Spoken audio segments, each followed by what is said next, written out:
Right, mastreets social media, mastreets social media mandinoswera ndichiona kuti nyaya dziri kufamba sei. Aiwa ndina nyaya ndauya nayo ndoda kuti ndinoti mwinyi kwamuri anditi. Yeah, ndobva ndangokuzwisai imonyora ku comment section kuti munofungeiwo nezvinhu zvakadai handiti kasirike kutanga kuitika kwezvinhu zvakada kufanana nezvizvi uye kasirike kupedzisira.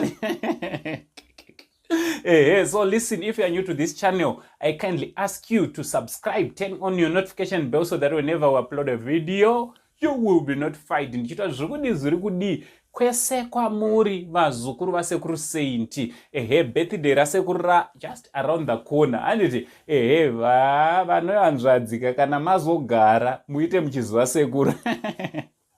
Yeah, ndatotaura semunhu mukuru. Right, inzwai vazukuru, pane rimwe video raseculator zvakanyanya especially kuma avenues eku Facebook kwanditi mumapage akawanda nemuma group remudzimai akabatwa akashama perengende chaichai handiti perengende asina chaakapfeka iye pamwe chete nevana vaviri tuvana tudiki I think less than 2 years handiti vachitenderera muyadhi yevanhu vazukuru vanhu vaimutaura naye vaimuinterrogata handiti vainterrogata vaimuti muroyi handiti iye achitotaurawo zvakawanda vazukuru pana patigona kuti tinge tiri tinokupai video rachona kuti muzvionere nenhau yekuti zvone YouTube basa roswera rapera.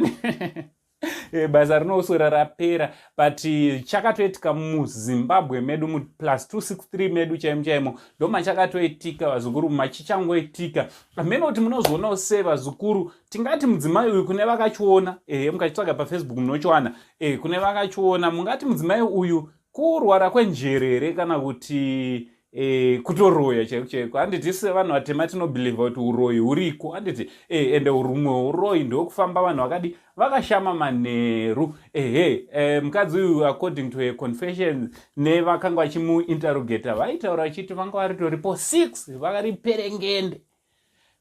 Ndabva ndapererwa zukuru rege ndisiyani nayo nyaya yachona ndotya kuenda muromo pasaidha. Sasekuru wevanhu ndozotanga kutaura nemuromo uri pasaidhi apa ndoturusire basa.